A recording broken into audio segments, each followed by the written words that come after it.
Bonjour à tous. Avant de reprendre des études en école de commerce, dans une vie antérieure, j'étais informaticien. Et en préparant ma plaidoirie pour aujourd'hui, je me suis rendu compte à quel point j'en ai gardé des séquelles. Je vais vous expliquer pourquoi. Quand j'ai commencé en informatique, à un moment ou à un autre, quand vous étudiez un sujet, tout revient du binaire. Du vrai, du faux, oui, non, 0, 1. On a toujours deux options, deux possibilités, deux choix, et on s'efforce de ramener chaque problématique, à la décomposer, à la démonter pour revenir à cet élément binaire original. Et quand j'ai voulu commencer à travailler sur ce sujet, j'ai vu deux manières de le faire. La première, c'est le réflexe, c'est d'aller le voir sur Google, de chercher les origines des mots, les technologies, etc. Bon, j'en ai pas tiré grand-chose, j'ai quand même appris que drôle et troll avaient probablement la même origine. Ce qui m'arrange bien, puisque ça va me permettre de pouvoir troller un petit peu plus tard. Bon, mais ça, après, c'est une option, je la mets sur la table, je la prendrai plus tard. La deuxième manière, par contre, elle était de prendre la proposition telle qu'elle est, proposition logique, d'essayer de la démonter, et de la prouver, ou plutôt de prouver le contraire. Et c'est ce que je vais faire ici. Et devinez en combien j'ai pu la décomposer. En deux parties. Pour moi, donc je dois plaider contre le fait que tout est drôle dès l'instant que ça arrive aux autres. Je vois deux manières de démontrer le contre. La première serait de dire que dans l'absolu, rien n'est drôle, rien dans ce bas monde. Et la deuxième serait de dire que parmi les choses qui arrivent aux autres, il y a des choses qui ne sont pas drôles. Donc du coup, pour arriver à ça, c'est simple, il suffit que j'arrive à prouver l'une de ces deux propositions pour arriver à mes fins. Mais comme je suis généreux, je vais considérer les deux. Et je vais le faire en vous racontant une histoire. Et là, je reprends ma carte trolling, puisque je vais troller un petit peu du coup pendant 5 minutes. Je vais vous parler d'un sujet qui me tient à cœur, mais que beaucoup de monde se désintéresse. Et ce sujet, c'est mes dernières vacances. La dernière fois que j'ai pris des vacances, c'était en juin 2011. Pour des raisons personnelles, j'avais pris un mois. Et je suis parti dans une destination un petit peu exotique, à Alep en Syrie. À l'époque, la contestation avait commencé depuis quelques mois déjà, et l'oppression qui va avec, bien sûr. Mais Alep, c'était resté une ville relativement calme. Et puis il y a eu le 30 juin. Le 30 juin, c'était le jour de la fin des cours à l'université. Et comme l'université, c'était un foyer principal de contestation dans la ville, il avait été décidé par les gens qui essayaient de faire bouger la ville, il avait été décidé qu'on essaierait d'organiser un maximum de manifestations ce jour-là.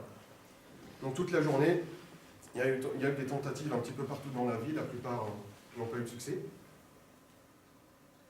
Et puis le soir, bon, moi j'ai eu le privilège de pouvoir en participer à certaines, et puis le soir, je reçois un message me disant qu'une manifestation était prévue. On m'a donné l'heure et le lieu, et puis je me suis dit, allez hop, j'y vais. On s'est retrouvés dans la rue, on était des dizaines, on se regardait, on n'y va pas.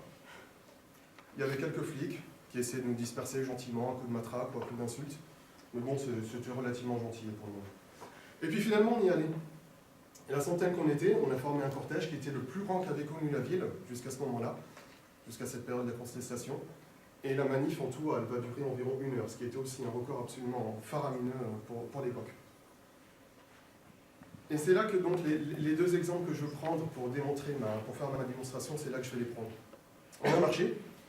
On marchait tellement rapidement que très rapidement je me suis retrouvé en fin de cortège. Je me retourne et là je vois une bande de voyous nous courir derrière. En fait, c'était les pro-régime qui étaient venus nous tabasser.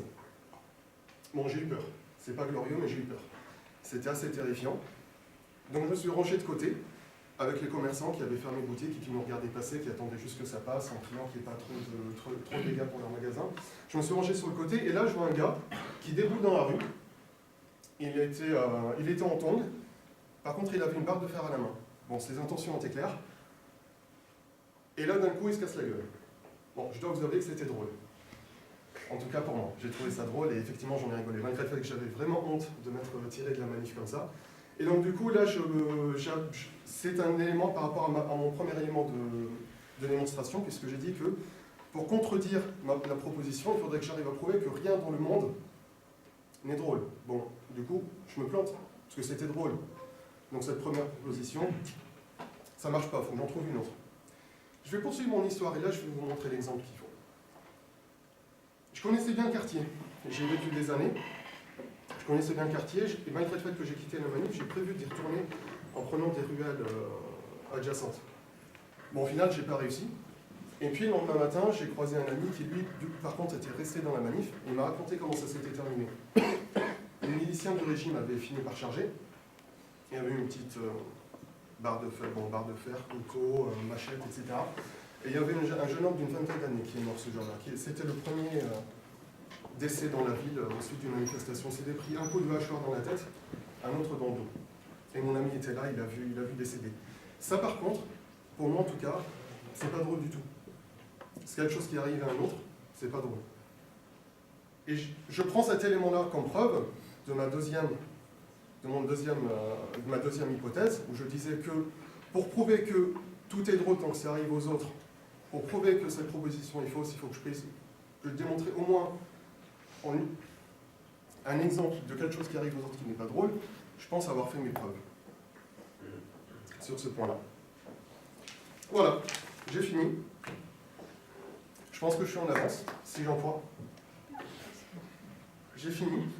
Alors, d'une, je suis un petit peu en avance, mais je vais revenir là-dessus. Et en fait, j'ai pas tout à fait fini, parce qu'il manque un élément très important dans la démonstration.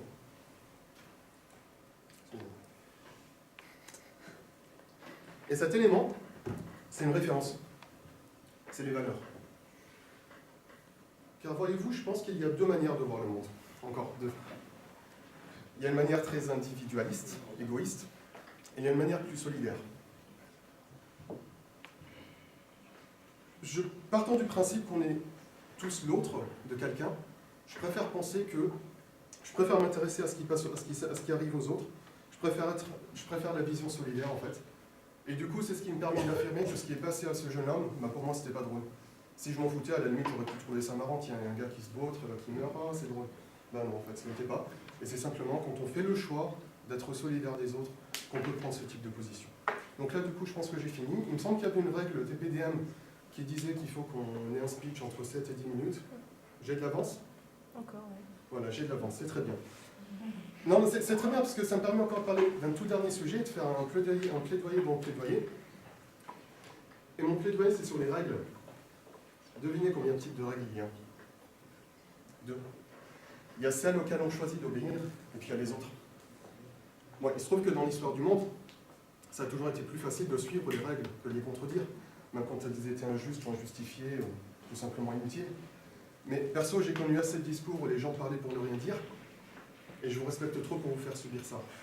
Et je pense qu'un manager, à un moment donné, il doit savoir se taire aussi. Et puisqu'on est ici dans les plaidoiries du manager, je vais m'arrêter là. Merci.